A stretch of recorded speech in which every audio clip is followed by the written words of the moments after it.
something you've been putting off. Maybe you say, someday I'll do that, or when I have more time. Whether the item is a big bucket list item or something smaller like going on a hike, now is the time to start your Say Yes list. And we have the perfect process to help you turn these items into reality. Join thousands of others with our free Say Yes list template at thesayesexperience.com/list. It'll help you stop living in that someday and start making those list items come true today. So download it now at thesayesexperience.com/list. Welcome to the Say Yes Experience podcast, where we inspire you to get out of your comfort zone and into possibility. Our mission at the Say Yes Experience is to empower 10 million people to say yes. If you're new here, welcome. We're thrilled you're here. I'm Jessica Rector. I co-founded the Say Yes Experience with my then 9-year-old son Blaze, based off his idea to let's just say yes to things. I'm one of the top experts on burnout, and companies and conferences hire me to present on mental health, wellness, and burnout prevention. As the #1 best-selling author of 11 books, keynote speaker, and a burnout specialist, I've seen so much with our clients. The Say Yes Experience was started to help you really start living, to do the things that light you up, have more fun, and turn your dreams, or what we call Say Yes list items, into reality. So thank you for investing in yourself and being here. Now let's make it happen. She was told she'd never finish school. Then she was told college wasn't for her. Then she heard that it would be too hard for someone like her to find a job. With a disability, Michelle Steiner proved others wrong time and time again. And now she wants to set the record straight. No matter what others tell you, no matter what life throws at you, you can do it. Whatever it is to you. You can go to school. You can get the job you want. You can live the life you desire. Don't listen to others who tell you you can't. Because when you listen to yourself and say yes to what you want, anything is probable. So please help me welcome my guest today, Michelle Steiner. Michelle, welcome to the show. We are so excited you are here. So you have a disability. So tell us a little bit about that and how you've used that to create really amazing opportunities in your life.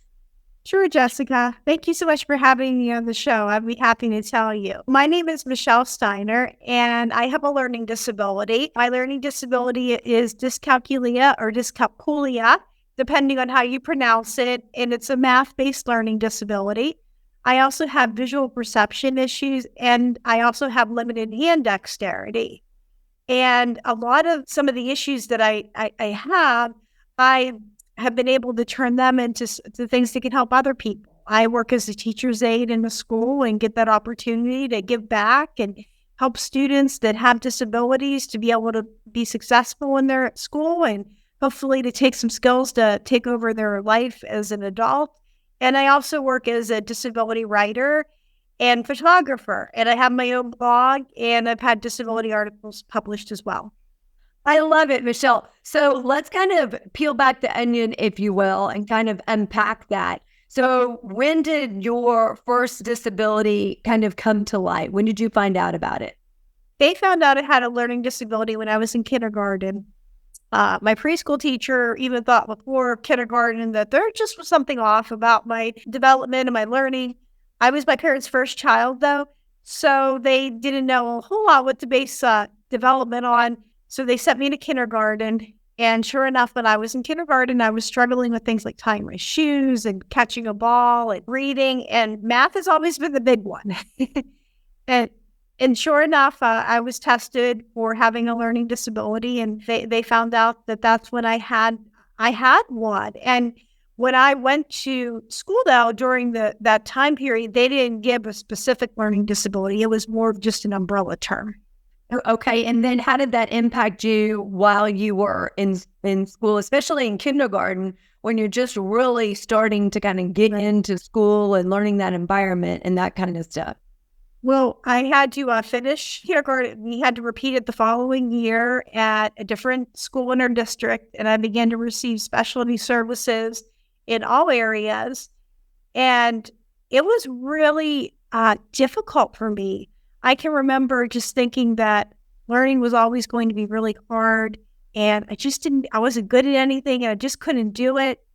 And so I struggled academically, and I also struggled socially as well. It was hard being an only child for 13 years with relating more to adults. But then it was really difficult when I went to a school district where they didn't celebrate diversity, and it was really small, and everybody knew you went to learning support. So it was a really hard time for me, especially in the beginning.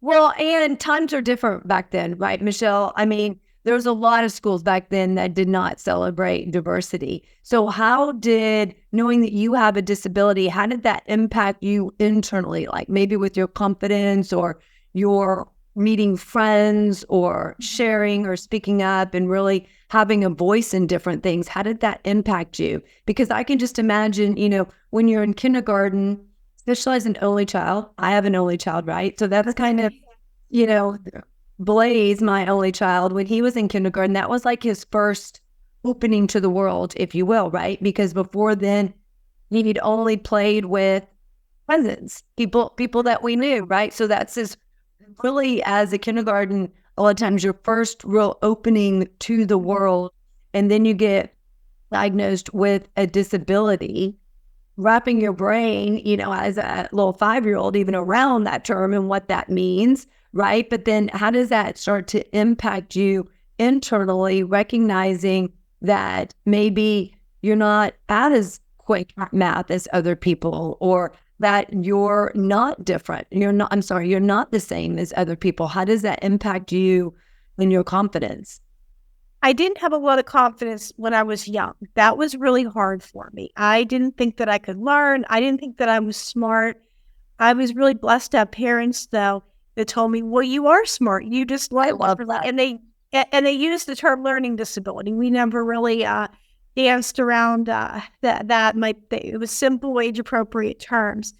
And I think the first thing that I did that gave me that boost of self-esteem was reading and writing have always been a big part of my life.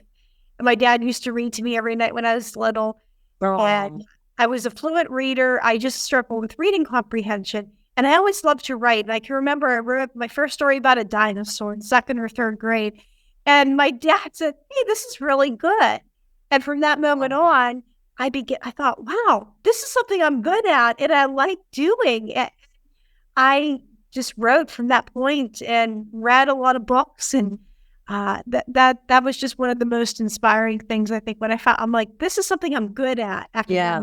But even more than that you had the support from your family, like you had the support from your parents, and they said, okay, they embraced the disability, and they also said, here's other things that you're really amazing at. Whether we have a disability or not, none of us are good at everything, right? And just people in general tend to be good at math or good at reading, writing, right? Because of how our brains work. One part of our brain tends to be stronger than the other one. So I love what your dad did and really encouraged and supported you on that, which probably helps with why you're writing a blog now, and that kind of like helps you in different phases of your life. So how did the other kids, when you're growing up, react to you? Because I know other kids, even when you don't have a learning disability, sometimes are not the nicest kids, right? They can say things that can be harmful. It was really difficult for me. I can remember when I was in elementary school, it was more you didn't get invited to a birthday party, or somebody didn't want to play with you on the playground, or I can remember wanting to have a best friend and just not always having that success with that. And as I got through school, it got a lot harder. A lot of the peer groups became more defined, and I just didn't feel like I fit in with any particular one of them. And a lot of the bullying really increased. And one of the things I was able to do, though, was I found a group outside of my high school in one of the neighboring school districts. And it was an art program where we did writing and other things. And I found some people that didn't know who I was, and I could shed that reputation I had for all those years. And even when I did come forward and say, yeah, I have a learning disability, some people were like, oh, I have one too, or I know somebody, and it's not a big deal. And that gave me the encouragement to kind of reach out to other groups in the community. And I found a writing group, and 20 some years later, we're still friends. We're still meeting once a month to write. And we had a friendship that's extended past that group too. And so that helped me a lot. I found my tribe. It just wasn't the peers that I went to school with.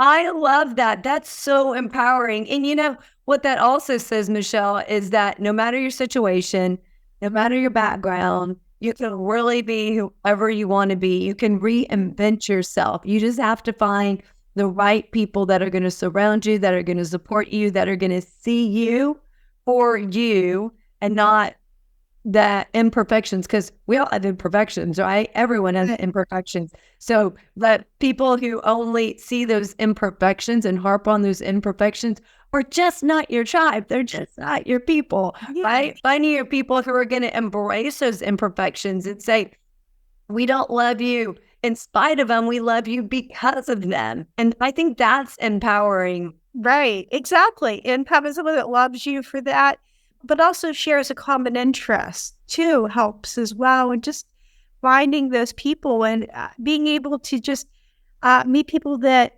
it's a fresh start, I think is awesome. Absolutely. Absolutely. And then you also doing those kind of things as well, build your confidence in the process too. Now, I remember you sharing with me some things that teachers had said to you along the way. What were those? I can remember I had a teacher that didn't think they could handle college. I just knew I wanted to go there, and my grades had improved immensely as I got through school. School got a lot easier academically, but there was always that math disability, and I was always at learning support for that. And I had a learning support teacher that she didn't think I could handle college. And I can just remember she wanted me to go to vocational training. And a lot of my peers in learning support, that's where they went. And there's nothing wrong with that, but nothing there interested me. And I even had peers that didn't understand why. Well, why aren't you going for the tour? And I'm like, well, it doesn't interest me. And they're like, well, I would go just to get out of school. But I thought that gave me more preparation. And I did have a wonderful student teacher that told me, you can go to college. You're a hard worker. You know how to study. And that just gave me that inspiration. Even when I got to school and it was really hard, sometimes that was the voice that I heard in my head. I love that. And you know, that's so inspiring, because sometimes all we need is that one voice, someone believing in us, someone saying yes, because there's always going to be those negative people around, and it's easy to buy into those stories. It's easy to believe when someone says, oh, no, you can't do that, or that dream is too big, or that's not for you. You'll never succeed at that. Because guess what? Those are the things that we've told ourselves before. And so when someone says those things to us, it's like, yep, I knew it.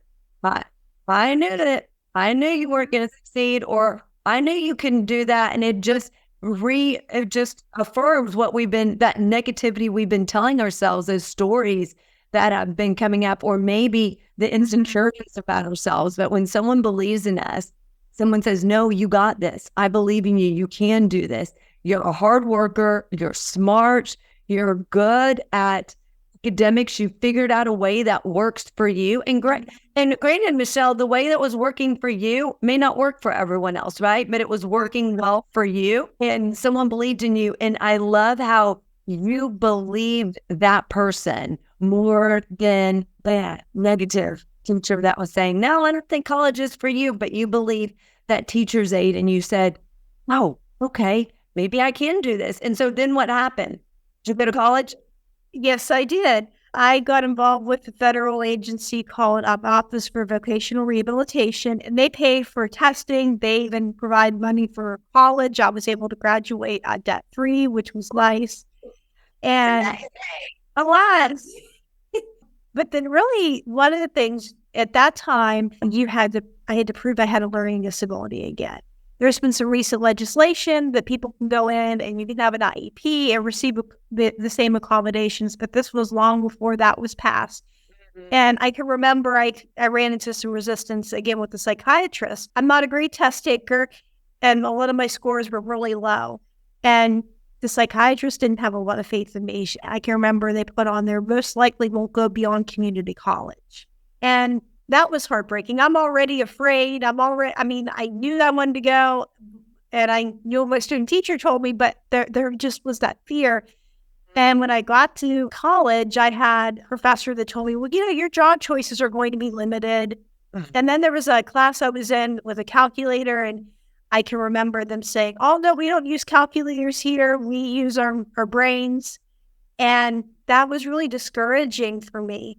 And even when I got out of the math class, because I wasn't doing well, we put that on the back burner for a while, that I didn't want to use the accommodations. I didn't think, oh, it's not a math class, I don't need them. But I really did, because my grades dropped. And there was a lot of people, even on campus, a lot of other students saying, oh, there's disability accommodations. They give you an unfair advantage, or they're going to box you into this category. And just the grades weren't doing well. And a lot of the same people who told me you shouldn't use accommodations were the ones telling me I needed to try harder and I could do better. And it was really frustrating. And finally, I was in a class I was really struggling with and telling the professor, I have a disability. And she said, why don't we at least try to get you extended test time? And I was able to get that. I passed her class. I didn't do well with it. And once it passed, yeah. And I was able to pass my other classes as well. Do you want to start saying yes, but you just don't know where to start? And oftentimes when we don't know where to start, we just don't start. So we created an ebook just for you. We put together 101 ways to say yes. In this ebook, ideas big and small, things that only take a small amount of time, like 1 to 2 minutes. Whether you're saying yes to yourself, in your family, relationships, or pushing yourself lovingly outside of your comfort zone with adventures, it's all made to really help you become more of your rock star self. So you can get this ebook at thesayyesexperience.com/book, BOOK. So if you want to start saying yes, or maybe you need some ideas on how to say yes because you get so caught up in being busy and doing tasks and projects or doing laundry and cooking that the time flies by and you want to spend time with your family, but you just don't know how to say yes. Those ideas just don't come to you. We put it together to make it super, super easy for you. So go to thesayyesexperience.com/book to get your copy today and start saying yes now. Are you feeling overwhelmed, stressed, or burned out? We get it. You're not alone. In fact, according to our research, 79% of the workforce is in burnout, and almost half are in extreme burnout. In fact, it's the number one reason why people are leaving organizations. They're burned out. They're looking for something more. They're looking for something better. But it doesn't have to be that way. We have your solution. It's called Blaze Your Brain to Extinguish Burnout. 52 Keys to Prevent, Breakthrough, and Eliminate Burnout. You can find your copy at justcorrector.com/store. Now, this is a great tool that you can use with yourself, with your colleagues, within your organization. Everyone can get one, and you can go through one a week with them. And at the end, you can say, what was something that worked this week? What was the success you had? So you can champion and encourage each other. You can also ask what were the challenges and issues that came up, so you can mastermind and brainstorm around those to keep those from coming up in the future. So make sure you get your copy at justcorrector.com/store. All books are autographed with a personal message just for you.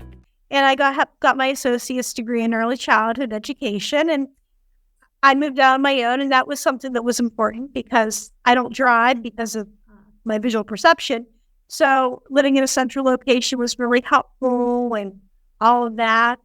But then financially, I had to move back in with my parents. And that was really difficult to be able to do that. That was hard. I mean, losing a lot of the independence, but I thought this is the time to go back and to try to give school a try again. And when I found a program that interested me, had the least amount of math and science possible, and had disability accommodations. And this, I I used them. That was the important thing. I had an extended test time. I had a note taker, and most importantly, I advocated for myself, and my grades improved a lot. I was able to make dean's list for one semester. Most of my professors were really understanding. There's always one or two that didn't quite get it, but it was a lot better. And I was able to get my bachelor's degree despite being told I couldn't do it. Good job, Michelle. It's amazing. I'm so proud of you. So proud of you. So how were you able to push through all that cynicism, all that negativity of people saying you can't do it, or it's too hard, or professors not understanding? Because college is hard when you get professors who understand, and with a combination. So how were you able to push past all those things? I think a lot of it was having a strong support system. My parents were wonderful, but also I had great friends who, they couldn't fix the disability, but they could be a friend to me. God opened up a lot of doors that I couldn't have passed through by myself. And it also was just using the support systems that they had in place, and just knowing what I wanted. And that sometimes, you'll know what you want, and you just have to find a way to do it, and just might turn out to be different than you originally expected. But so many things turned out to be a lot better. And I think that's so much, even a theme in my life. So many instances, I got a plan. Things are going to be great. I got a plan. And, 99% of the time, 99.9% of the time, that plan does not work out the way that I think, right? That I envision. But I think that that's the case for a lot of people. We set plans, we have goals in mind, and we set them in motion. But along that way, life happens. Like obstacles, challenges, issues, all these things come up that we could have never predicted. Like things that, we may think challenges come up, but maybe they come up in a different way. Or like for me, I got pregnant and had a baby, and I was like, what? That wasn't in my life plan, so out of wedlock. So not a planned pregnancy. So it was like, okay, well, how are you going to adjust that? How are you going to figure that out? And sometimes, Michelle, I think those things that are not planned ends up becoming the best things that could have happened to us, because think of all the things that you learned, all the lessons that you were taught. Just you finding your strength. And one of the things that you said that I think is so important for everyone in their own lives is you advocated for yourself. So tell us a little bit about that process. How did you start doing that? What did you learn from doing that? Right. I started telling my professors, because I would have a sheet that would have they would get a memo like, okay, this is Michelle. She has such and such a disability, and this is what combination she'll be using. But it was up to me to go up to the person and tell them. So I would usually come up and just introduce myself to a new professor, and just tell them my name and tell them that I had a learning disability, and these are the supports that I would be using. That's how that began. And what I do now, I still have to do the same thing. Like at my job, I have to tell if I have a new teacher that I'm working with. I might have to go up and say, okay, I have a learning disability in math. I cannot help with math, and even some science. It's just not, it's not going to work out with helping with that. And most people are pretty understanding about it. And I might even say I need extra time on just understanding directions and just new concepts. And it's just very important to go up and be very clear, go, privately tell somebody what you need, and speak on the positive terms and the things you can do, rather than things that you can't necessarily. But yeah, the college was my first experience with doing that. Michelle, I think that's so important for everyone, because oftentimes we expect people to know about us, and they have no idea, right? They have no idea, but we expect people to know things. So I think that's so empowering for you, but that you're sharing that with us today, because I think everyone can learn to advocate for themselves better, to speak up for what they need, for what they want, for what's important for them, because we all come to this point in our lives, different experiences, different situations, different backgrounds. And even without disabilities, we tend to think other people know what we're thinking, right? And so we need to advocate for ourselves, and especially if you have a disability or if your child has a disability, definitely advocate for yourself, advocate for your children. Just in anything that we want, Right. tend to forget and we tend to think, well, people are just going to know that that's how I think or that's what I need. No, they don't. You need to make sure that you share that with them and look, because you've advocated for yourself, all the success that you have because of that. That's so inspiring. Thank you so much. Yeah. So as a teacher's aide, so people had said, you're never going to go to college. You're not going to succeed in college. College isn't for you. They said, you're never going to graduate from college. When you look at going to college, waiting to college, they said, finding work's going to be hard. You're a teacher's aide, which is amazing. It's also so incredible because you're able to give back and help people that are similar to you. So how do you feel about basically breaking all what people are saying in half and saying no, and then basically proving them wrong and that you're able to do all these things? I think it's a feeling of pride, but it's also a feeling of wanting to give back to other people that have disabilities, to be an encouragement to them and have that connection. And I think when I work with students that have disabilities, I work with 7th graders, and a lot of times it's like, here you're reporting on myself at that age. I don't like my IEP. I wish I didn't have a disability. And I get that chance to go in and say, you don't have a disability, and it's all right to have your IEP. It's here to help you. And nothing gives me greater joy is whenever I get to study spelling words with the student. And we begin the week with not knowing what the words are, being really discouraged. And slowly every day they get better. And then at the end of the week, they'll say, I got an A or I got a B on the test. And I thought that, it's so rewarding. Or when we begin the school year with something like organizing their backpack. And they have papers everywhere right after a few weeks. And we take the folders and we label them and we put the papers in and go through. This is how we organize them. And now that we're towards the end of the year, they'll come to us and they'll say, do you have an extra folder I can do for this? I give them the folder and I'm like, okay, you're taking those skills that I've showed you from the beginning and now, and also showing them how to advocate. I've had students that have come in that have needed help and they were afraid to ask for it. And I said, well, this is what we do when we're in that situation. And the students would go and ask for the help that they needed. And sure enough, they got it and they're successful. I love that. So what's IAP stand for? Individual Education Plan. Okay. I love it. So in helping them really do that. So you're actually going in and teaching them skills for life, Michelle, is what you're doing. Like organizing their backpack is not just about organizing their backpack, right? You're teaching them organizing skills for life. And that's so vital no matter where they go and what they do in life. And then you're helping them have a sense of pride in what they do and really championing themselves and saying, oh, cheering themselves on. Hey, look how awesome I did.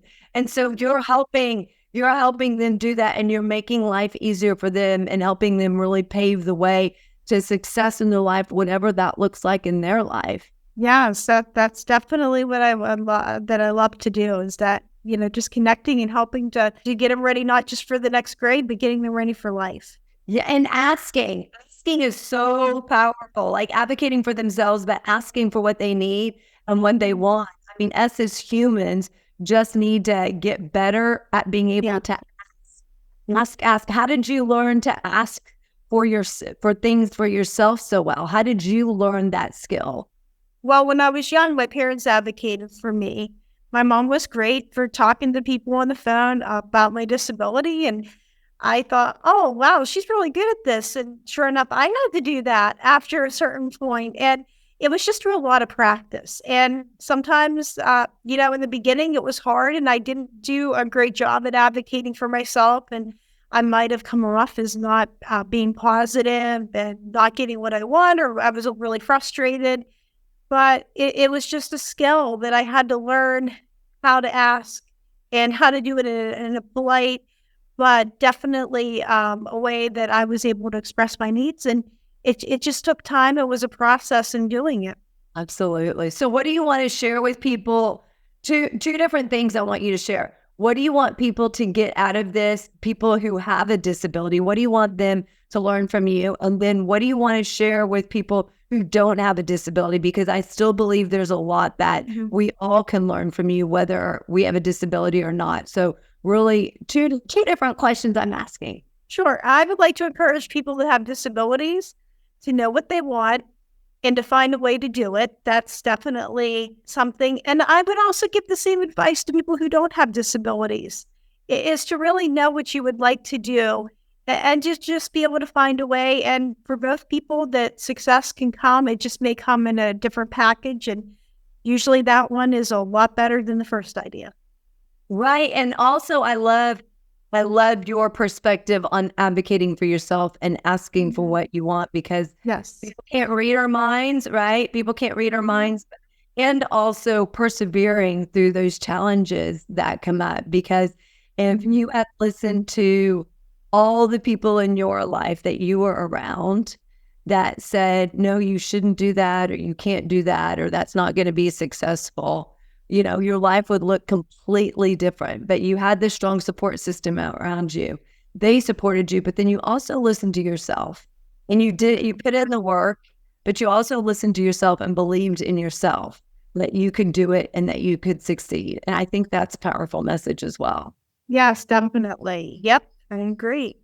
So thank you so much for being here, Michelle. Thank you so much for tuning in today. And I want you to think about what you're going to take away from what Michelle has said, and implement in your own life to really start asking for what you want, advocating for yourself, and finding success no matter what that looks like. And oftentimes it might be different than what you envisioned for yourself.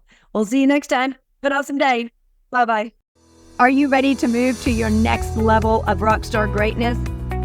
CFO, Chief Fun Officer, #1 best-selling author, and keynote speaker Blaze Rector is ready to help you do that. At just 10 years old, he's already written 2 #1 best-selling books. Through the power of storytelling, he uses lessons learned and shares strategies, tips, tactics, and tools to inspire, empower, and motivate you to live a more amazing life. So if you're ready to do that in your own life, grab a copy of his #1 best-selling books at jessicarector.com/store.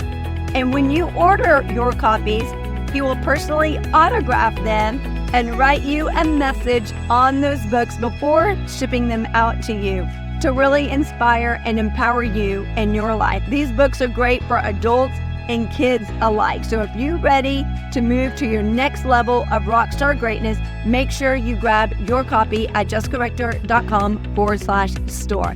Enjoy those amazing, empowering, transformational books. Did you know that the 2 biggest issues impacting the workforce are mental health and burnout? Well, we have your solution. The more that you feel burned out, the more it impacts your mental health. The more your mental health is impacted, the more it leads to burnout. So it's a vicious cycle that goes around and around, but it doesn't have to be that way. You can help them both if you're intentional and strategic with it.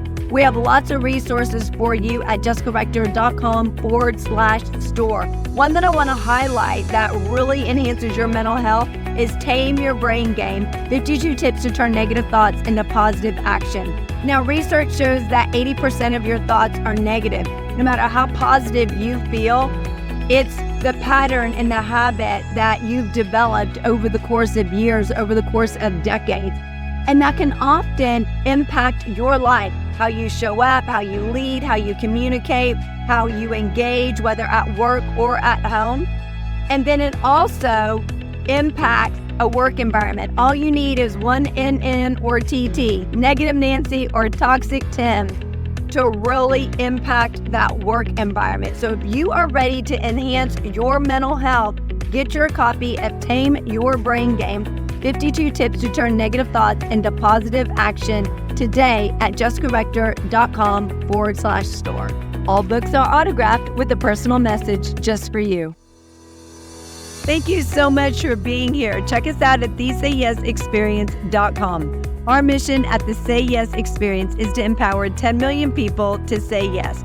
With your help in sharing our podcast, we can do that.